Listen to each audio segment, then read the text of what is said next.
started. So for those of you who are unfamiliar with the ELAN, we're a network of humanitarian agencies and private sector companies interested in using payments technology for cash transfer programs. In this session, we will learn about Mercy Corps' experience using electronic vouchers for agricultural inputs. And I'll start by introducing our two presenters who will share their experience in today's session. Elisabeth is the GHG Program Management Advisor. Elisabeth has been working with Mercy Corps Uganda on the USAID-funded Growth, Health, and Governance Program in the Karamoja sub-region for the last year. The GHG program began in July 2012 with a budget of $48 million US dollars and is due to end in January 2018. While her role cuts across all strategic objectives of the program, she has acted as a coordinator for the M-voucher activity, bringing together the technology partner, media company, private sector actors, and field teams. From September 2016 to April 2017, she has acted as the focal point for an M-voucher activity focused on post-harvest handling inputs across both the GHG and WFP-funded Safety Net Resilience, or SNR programs, which saw the distribution of over 30,000 vouchers, engagement of over 3 national private sector suppliers, and 10 locally based retailers, with a redemption rate of over 60% to date. Elisabeth spearheaded the latest expansion of the M-voucher activity across Mercy Corps Uganda from January to August 2017, which now includes 4 programs, 4 new districts in Karamoja and the Choli region, and is reaching over 52,000 households. This latest M-voucher activity has focused on access to improved seeds with over 150,000 vouchers distributed in the last month and 4 private sector partners engaged. And Ronald is the country coordinator for AgriFin Mobile in Uganda for Mercy Corps. Ronald works with mobile technology systems to increase impact, scale, and accelerate achieving the first 2 sustainable development goals of poverty and hunger reduction through fostering and bringing innovations to market and leveraging partnerships. In his current role with Mercy Corps' AgriFin Mobile, he works with various stakeholders to address systematic obstacles to financial inclusion, agricultural productivity, and emergency refugee electronic cash transfers. His role builds on previous agricultural value chain experience supporting the USAID Feed the Future agricultural inputs activity in Uganda as a business growth specialist. Previously, Ronald supported underwriting insurable risks at UAP, Old Mutual in Kampala, Uganda, as well as the European Energy Efficiency Fund's Italy projects at Cassa Depositi e Prestiti in Rome, Italy. I'm sorry if I butchered that. And served as the new outlet development project for MTN Uganda mobile network operator, and as a trade marketing role for the British American Tobacco in southwestern Uganda, coordinating publishing projects at Pearson Logman Uganda as well. So one of many lives for Ronald. And I will turn it over to Lizzie and Ronald to introduce us to their program.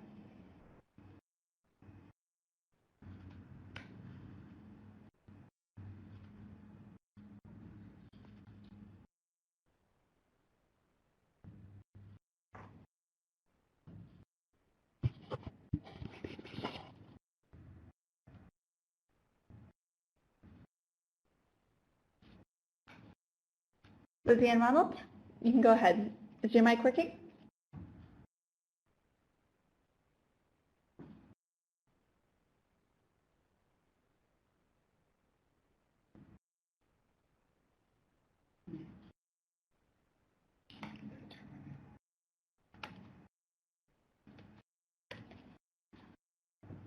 All right. Lizzie and Ronald are figuring out how to get their mic back on.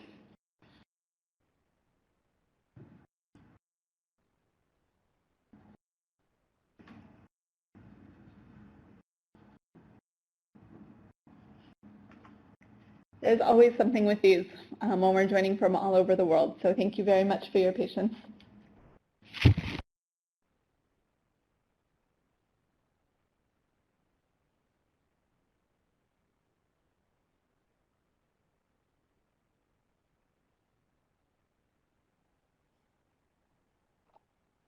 Hello, Lily. Are we back with the audio?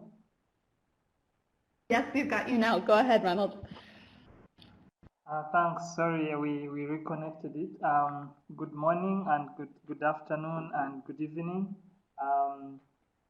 My name is Ronald, and I'm joined here by Elisabeth Robertson, and we are going to take you through a very brief structure, which was mostly we will look at the gap. How did we even start talking about electronic vouchers in a place like Karamoja, which is one of the least developed places in sub-Saharan Africa? And having looked at the gap, what was the impact of introducing this innovation for the region, and what were the technology specifications that suited the particular ecosystem we're addressing? So Elisabeth Robertson. Hi everyone. So I'll just talk you through, as Ronald said, the program implementation piece, and then Ronald will go into the technology details. So welcome. We're going to introduce you a little bit to Karamoja for those of you that are not familiar with the region. It's in northeastern Uganda, and it has 7 districts. It's a very arid region with only one planting season every year and about 500 to 700 millimeters of rainfall.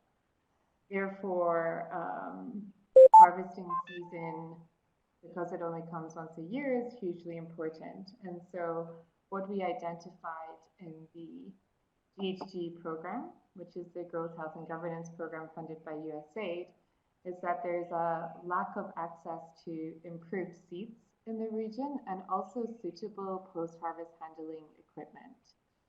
So there's low demand in that there's limited farmer knowledge, there's no government extension service, limited motivation and ability to purchase improved inputs, and then to further exacerbate the issue, there's very weak market connections. Karamoja as a region has been very isolated, not only from the rest of Uganda, but also from any cross-border market influx.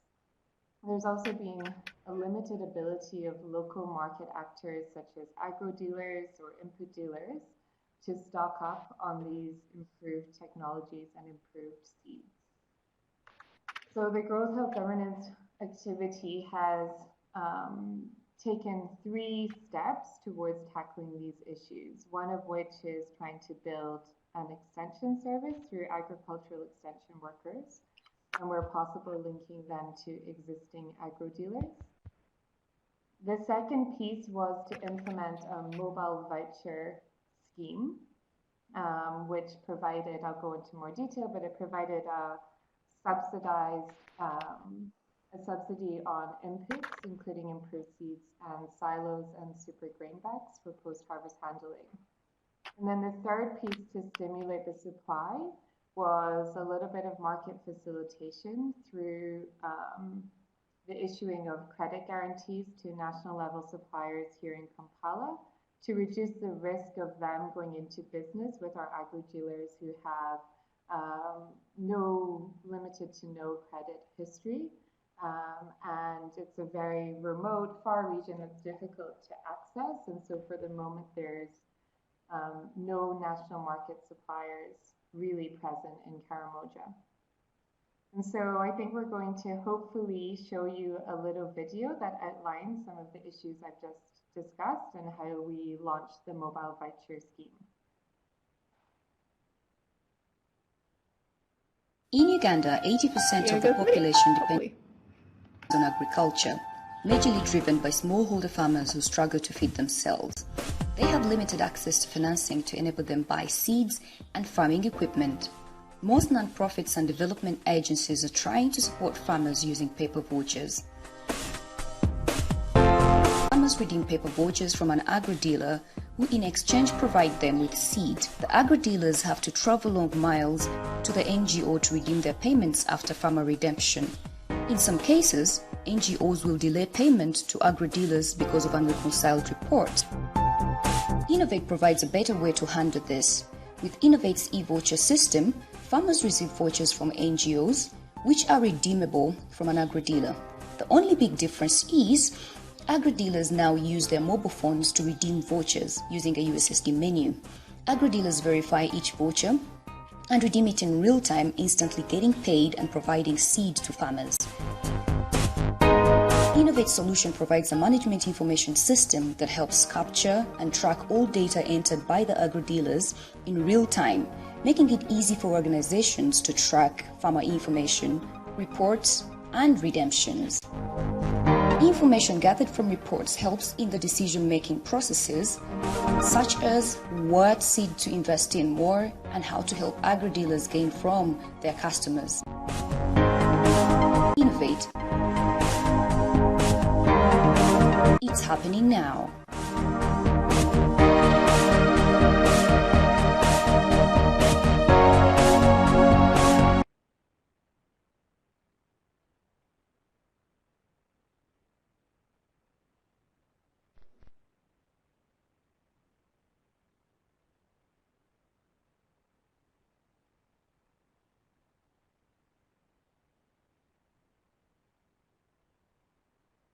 So I hope you were all able to see that short video that was developed by our technology partner for this mobile voucher activity, which is Innovate Uganda. Mercy Corps first implemented these mobile vouchers in the last planting season in 2016. And what we initially did was we provided a mobile voucher which had a value of about $1, which was a 50% subsidy for a certain quantity or choice of improved seeds that we had stocked our agro-dealers with through the credit guarantee. This then further developed into a second mobile voucher rollout, which started later in the year, September, October time, which covered post-harvest handling equipment, super grain bags and silos, and the subsidy varied on the value of those equipments. And again, we were working with 2 or 3 private sector suppliers in Kampala to stock up our agro-dealers. And currently, as Lily mentioned in the introduction, we're implementing our third rollout of the M-voucher at the moment, which again is for improved seeds. This is the planting season now in Karamoja. And the subsidies have slightly increased in value, and the expectation of what the beneficiary inputs to cover the rest of the cost has also increased.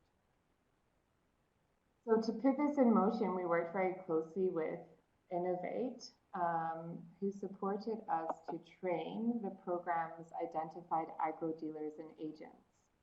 So the agro-dealers in the program had been working with Mercy Corps for several years, and we identified the strongest dealers who we thought would have the most credibility and would be most able to pay back the credit to the national suppliers, and they were not aware of the credit guarantee that we had put in place. So there really was an obligation on them to pay back. We also worked with them to expand their agent network to increase the extension services across the region. So with Innovate, we trained our identified dealers and agents on how the system works. So when a voucher is brought to you as an agro-dealer, you have to enter a code which generates a USSD menu where you're asked for certain information about that beneficiary. Their name, their age, what they're buying, how many people in their household, and where they're from. And then that information immediately feeds into a live dashboard, so we can see that information instantaneously. Once we press OK, that dealer receives the value of that voucher in a mobile money payment. And I'll let Ronald go into a little bit more of the details about the technology behind that. To support our agro-dealers and agents, this was obviously a very new activity for them. There's low literacy levels, there's low technology exposure. We also worked to set up an IVR system and an issue log, which runs almost 24/7 for the dealers and agents to be able to phone our technology partner to be able to raise issues and ask questions. And that's really been a vital part of this whole implementation, especially in the initial rollout. The next step in the implementation was an information campaign. Mercy Corps had been working with many of its beneficiaries for several years, but again, many of them have low literacy rates and low technology exposure. So it was a real strategic effort over a long period of time to raise their awareness and understanding of how these mobile vouchers work. Many of the target beneficiaries form part of our mother care groups, which means that they're amongst the most vulnerable in society in Karamoja. And so it took a lot of hard work by all of our teams to sensitize them. One of the learnings from the first voucher campaign was that we needed more support in terms of that sensitization. And so we engaged a media company to help with more of the radio messaging, with some non-literate suitable printed materials, to support mobilize for demonstrations with the agro dealers. And where possible, we've been encouraging the private companies, the national level suppliers of the improved seeds and the post-harvest handling goods who are part of our credit guarantee, to take on that themselves, to see the value in the market of Karamoja, and to work with the dealers that we've linked them with to market their own products directly.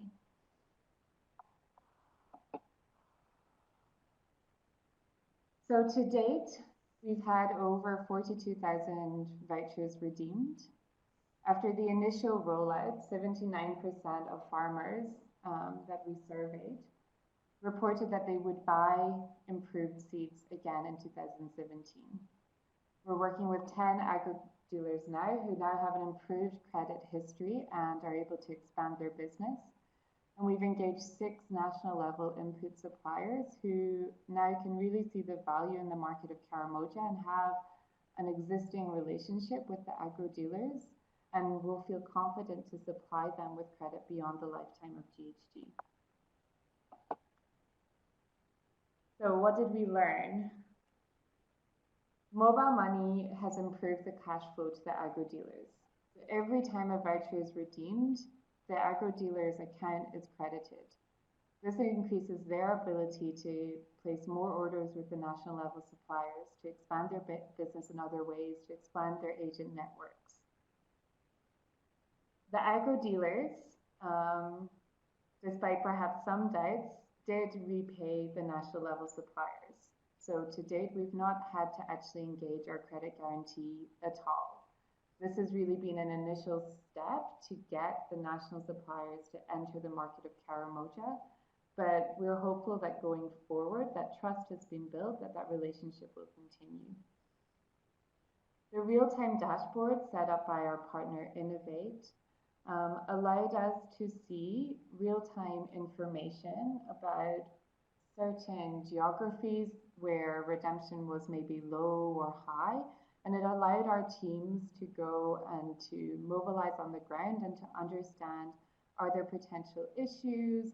What do we need to do? How can we be more strategic in how we implement this by having these real-time results?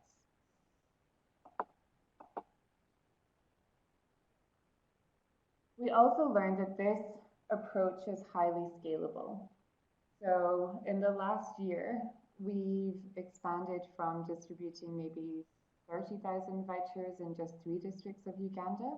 Now we're reaching 12 districts, and just recently we distributed over 150,000 vouchers. So this is something that, along with our partners, we are able to do at scale. Many of our programs already work with agro dealers and are facing the same issues. And so this is a model that we've seen that is easily replicable in other districts of Uganda, not just in Karamoja. It's been more market-driven than other voucher schemes in that it's a monetary subsidy that allows the farmer to choose what seed they want to purchase with that voucher. So obviously our emphasis is on the improved seeds provided by the national supplier, but it's been interesting for us to understand what have been the preferences of the farmers that we work with in Karamoja. In addition, as Mercy Corps, the international NGO, is not the customer of these national level suppliers, it's more of a market-driven approach, and therefore the quality of the seed, the timeliness of delivery has been much more efficient and much more effective. And so by taking us out of the equation, the service to our dealers has been better. It also allows farmers the opportunity to test out new products. So what are these improved seeds? Do they work? What is the cost of something like an improved seed? The whole cost, not just the part that I have to pay as a beneficiary, and also the longer term benefit for me and my household. One key learning for us was that the initial rollout, the USSD menu that was triggered, was quite long and burdensome for our agro dealers to input all the questions that we wanted them to ask. And so a key learning for us has been that when you're working with agro dealers who are not technologically savvy or have limited literacy, you really need to keep those menus incredibly brief. I'll now pass over to Ronald, who will give you a little bit more of the background on the technology behind all of this. Thank you. Thank you, Lizzie. From the previous slide about the technology needs, when we started imagining a system, a transition from a paper-based system, the paper-based system really very much mirrored the e-voucher system, with the exception that cash was delayed. So, and there were two very critical exceptions. One being that the agro dealer would accumulate these pieces of paper, take them to Mercy Corps, and then get reimbursed. That meant that they lost a bit of capital and time. And also the other component was that there was a pure goods transaction. So there was a piece of paper and inputs were moving out, and there was no, for the community in Karamoja who were trying to encourage to invest in agriculture, they were not really seeing the monetary implications of, for example, buying that seed and how they can better budget. From a systems angle, designing this one faced many challenges.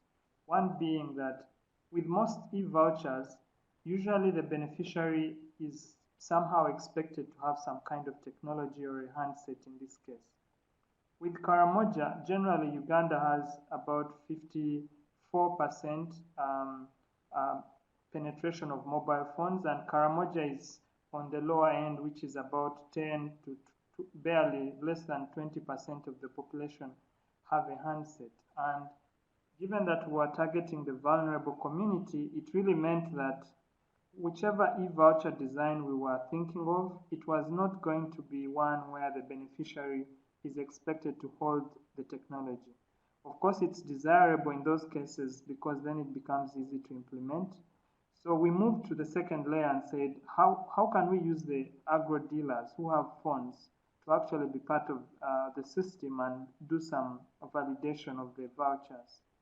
And that's where the solution was, whereby the agro dealers were willing to be trained and engaged in a kind of more USSD environment to be able to redeem the vouchers. Another issue we had to work around was network coverage. So there are about 4 to 5 mobile network operators, but all those options for us were narrowed down to 2, being the MTN and Airtel, and eventually we also narrowed that further down to MTN because of universal network coverage. Normally, the other challenge that would be faced is that while you're doing a mobile money interface system, you're also thinking about where will those agro dealers cash out the mobile money float that they get from the redeeming of the vouchers. So it meant we also had to engage with the mobile network operators to kind of support in terms of registering. We found that most of the agro dealers, although they had a phone, they had not really used mobile money. So that's where the importance of engaging the mobile network operator to both register them and expand their agency network for that redeeming. Then lastly, the puzzle that we needed to fix was the supplier. So in the event that the agro dealer would like to order more stock, the cash at hand is really e-money, electronic money, and the willingness for the suppliers to accept electronic money as opposed to the agro dealers going to a bank very far away from their community was very useful. Through Mercy Corps engagement, suppliers started to have trust. They opened, in fact, because of this initiative, they opened up what they call bulk payment accounts, and they were able to receive payments from the agro dealers, and that was a very big solution, not just for transfer of funds, but it was also a good solution to the mobile money cash out problem. So in the event, so they didn't have to really cash out the money, then they would just need to send electronic money to the suppliers, and that will reduce the pressure on the mobile network operator. So overall, generally, from this slide, it took us about a month to design the technology needs. Of course, the other maintenance activities continued throughout, and you notice the months of March through May, those are the peak rain seasons for Uganda, and that was mirrored in that process. So eventually, it all was riding on the mobile network operator, and there were menus. So there was the code at that time was a 270 code. So we chose that over the apps because most of the agro dealers did not have smartphones which can use apps, and let alone the costs of internet connectivity. So we had to use feature phone applications to be able to facilitate that to happen. And like Lizzie mentioned, we needed to know who the farmer was. This was our way of verifying the redemption. But eventually, by the time they enter the phone number, the name, they enter the village, the sub-county, those processes kind of discouraged the agro dealers because the process looked very long.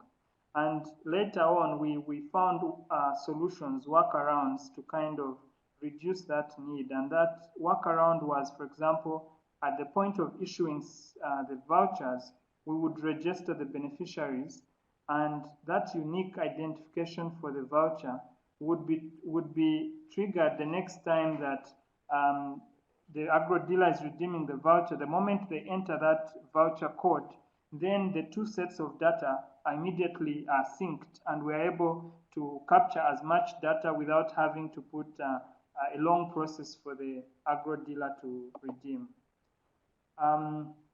We graduated from just using it for agriculture. We started using it for energy efficient cook stoves in the programs that were operating, and also storage facilities.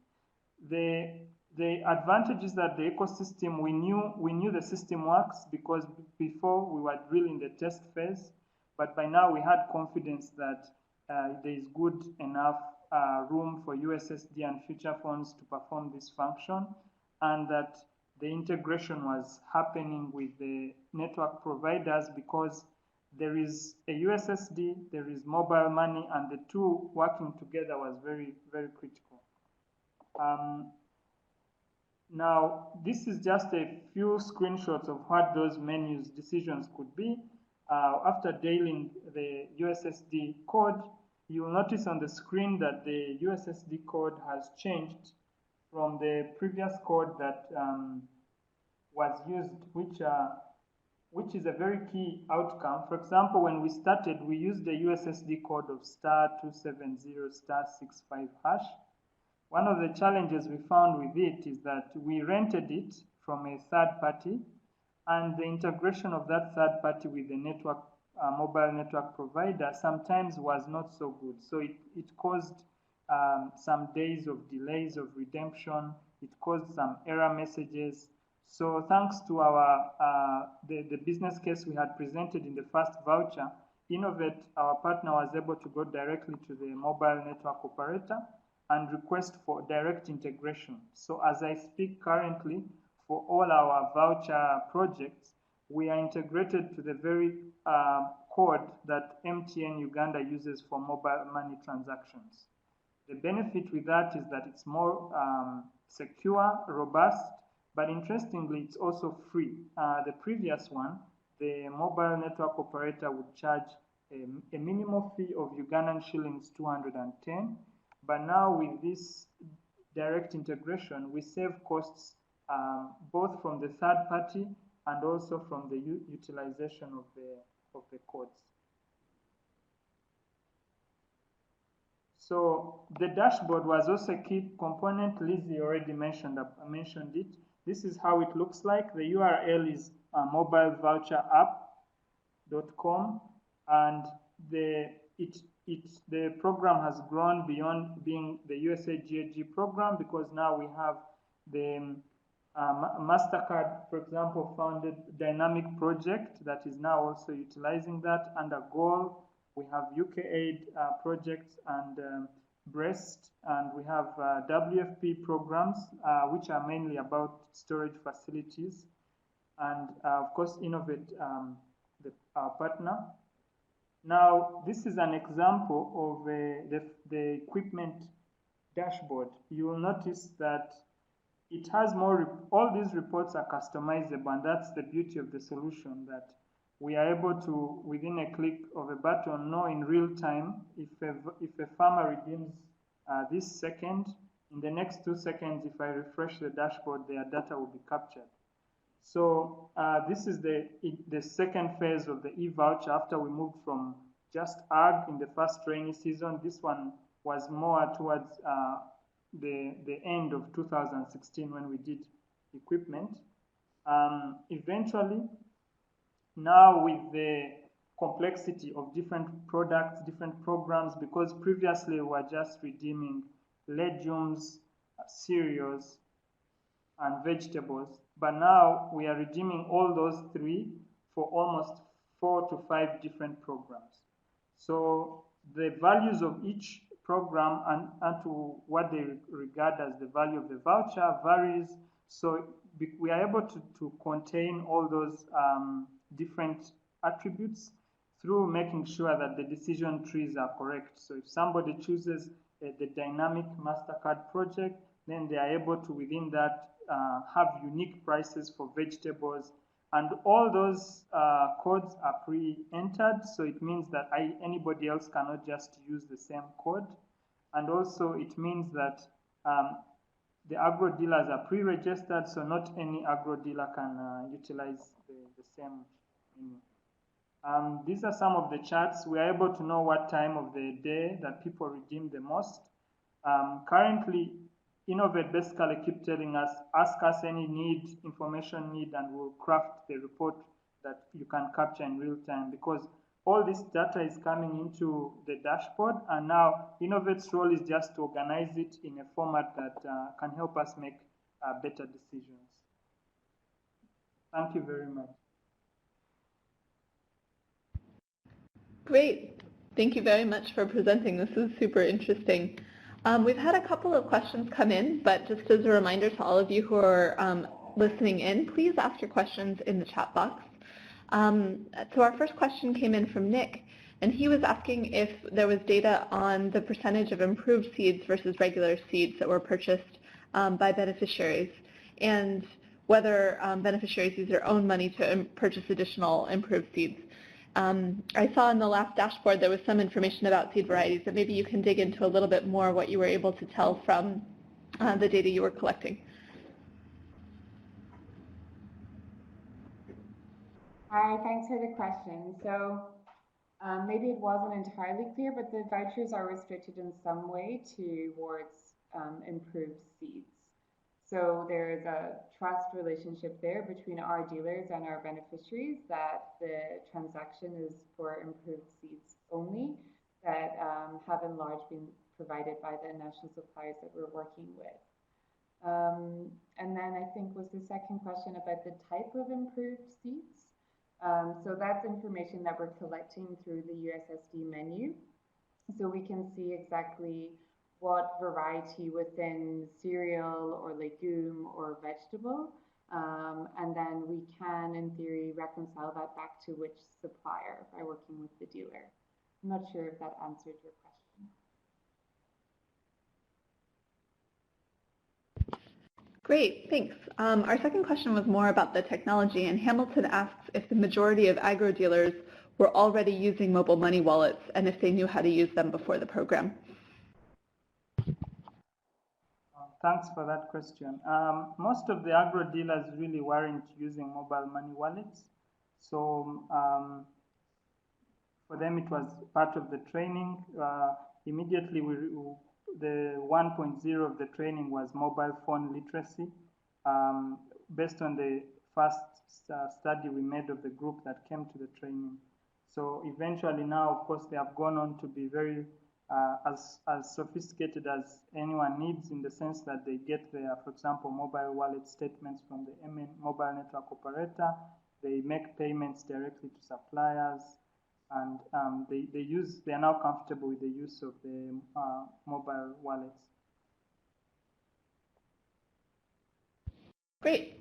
I think that kind of answers this next question that seems to be related, that looks at kind of, or that wonders if agro dealers usually cashed out or paid debts. Do you have any numbers on kind of who used it to pay their suppliers, or kind of what percentage was cashed out versus used for other payments? Yeah, we are able to work with the agro dealers and our staff to analyze a little bit their mobile money transactions. That particularly helps when they're trying to reconcile the payments with the suppliers. So where possible, we try to not get too involved in that relationship, because we really feel that that trust needs to be built between the dealer and the supplier. In terms of how the dealers are using mobile money now beyond just our program, that we're not accurately monitoring. Our staff work very closely with the dealers, and we know that this easy access to money and to be able to make more formal payments to suppliers has certainly expanded the market for those dealers and their liquidity. Great, that makes a lot of sense. And then I know you already answered the question about cost to access the USSD interface, but was there also a USSD timeout limit to each transaction? Thanks, I forgot to mention that among the challenges, there was about a 2-minute timeout of the USSD session. We found out that even all the various integrators on the market, no one could give us a longer session. And so it seems like the solution around it was mostly to look at other ways of capturing the data about their villages, where they come from. And for us, this data was so critical because it enabled us to monitor, based on the dashboard data, to go to the actual farms and monitor how the crops that they bought, the seed they bought, how it's faring in the garden. So for the timeout, really, it was a big challenge. And in fact, from day one, the agro dealers made it clear to us that we needed to either extend the time to minimize the timeout. And what compounded the problem was that in addition to the timeout, each session cost that 210 shillings. So it hurt their wallets every time they have a failed session. But fortunately now, with the direct integration with the mobile network operator, the cost is zero, but the menu is also quite short. Got it. That makes sense. We have another question from Hamilton, which was, what were the key drivers for getting merchants to accept digital payments over cash if they have to pay a withdrawal fee to cash out? So for most of them, the initial attraction for the agro dealers was market share. So a lot of them were looking at this additional market. It wasn't obvious that it's going to be a sustained market at that time, but getting people who hadn't been engaged so aggressively in modern farming to be involved in inputs was exciting for them. For some of them, they were only previously trading in fertilizer or very low quality inputs, but I think for them this signaled like a potential market. But what they also found most interesting was that the direct linkage to the suppliers is something they hadn't had. Most of them had a very long supply chain through regional hubs and districts. There were like maybe minimum of 3 to 4 people between the agro dealer and the suppliers. So bringing that closer and made sense for them that mobile payments, despite the withdrawal fees, kind of made it possible for them to actually do business from far away. Great. And then Shrey asks, were there any incidents of fraud?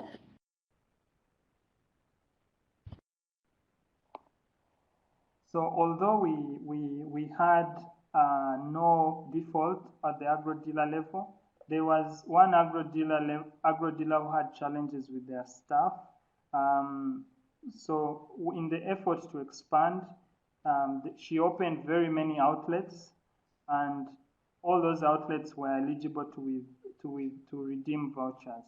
Now the challenge with that is that she trusted her own personnel with the pins for the mobile wallets, and I think in one branch, when there was withdrawals that she was not aware of, and we were able to support her in the form of getting mobile money statements from the mobile network operator, and she was able to go to her staff and show them that they had made withdrawals based on the evidence coming in from the mobile network operator. So, of course, they had to lose some of their staff who are not trustworthy, but what it taught us was that even when we are training single-use mobile money, we probably need to also put in the curriculum training for people who want to have a decentralized kind of mobile money systems. Yeah, that's interesting. And a question from my side. How much initial research did you do into agricultural markets when setting up the program, and how did it change your initial design, if it did in any way? Actually, we give credit to almost this generous body of knowledge around various solutions. We approached, I think one company was called Segovia. They were really very good in systems thinking. Although they didn't have a footprint in Uganda, they were quite resourceful. We also approached the kind of ICT hub in Kampala where all these innovators think through. And this M-voucher or electronic voucher, we call it M-voucher because of the mobile component, but this E-voucher setup in Uganda was very much a result of a lot of information, collaboration, piloting, testing. We did this in a short time of about a month, but it was quite useful hearing from, we only thought, all we had in our mind that was an airtime scratch card. So we're like, if somebody in sub-Saharan Africa can scratch a card, load airtime, how do we use that example to get an e-voucher for Karamoja? But full credit to the whole ICT community here and globally who gave us insights into this. Some of them were really problem-based. For example, the instant mobile money split between the agro-dealer and the supplier had never existed. We just asked ourselves, why not? If money can come into one e-wallet, the same can go to 4 wallets. So I think full credit to Innovate for they had this huge skill set within the company, and they were able to kind of actionalize most of these needs. Great, thanks. We have 2 questions that have come in from Anant. And the first one is, what kind of device did the agro dealers need to scan the QR codes on the scratch cards? Although we had a QR scanner on the code, the agro dealers didn't really benefit on it. We put it there because there was space on the scratch card, which we could use to put a QR in case, for example, another organization found this piece of paper somewhere in an agro dealer's shop and they have a smartphone and they could scan. But for the agro dealers, most of them had future phones, and I don't even think they thought much of the QR code. Got it. And then he also asks about, asks about the cost and who actually paid for the service in this case. Can you detail that in any way? Obviously without too much detail on cost.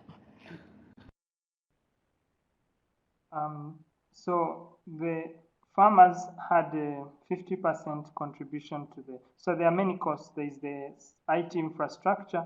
The IT infrastructure costs were program met, and they were very much efficient compared to the previous paper-based system. So it was just moving one cost to another.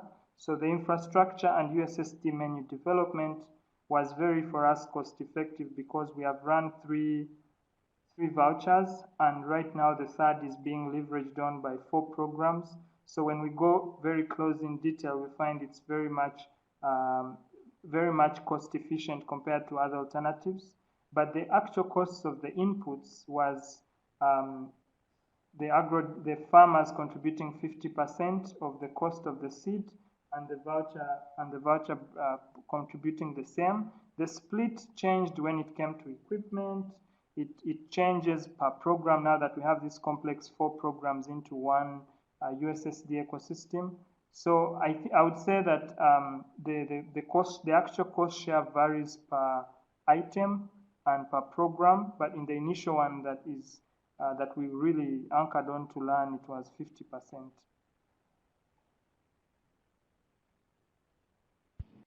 Great. Well, I think we've exhausted all of the questions that have come in from our participants. I'll give just a couple seconds for anyone who has any burning remaining questions. But we've also had some comments come in that that the USSD 2-minute timeout is similar in other contexts as well, and a comment from Karar that thanking you for sharing the experience and that they're interested in pursuing a similar program in Nigeria. So it seems like this is a question of the moment. Another colleague from Nepal was highlighting that there are different e-voucher systems used there. So it's great to have this in-depth look at a very sophisticated program that you have set up with Innovate in Uganda. So thank you to all of you for participating and listening in on today's session, for your excellent questions, and especially to Ronald and Lizzie for the excellent explanation of their program. You'll be able to find the recording from this session online, and please join us for the next ELAN webinar. Thank you very much, and enjoy the rest of your day or evening wherever you may be.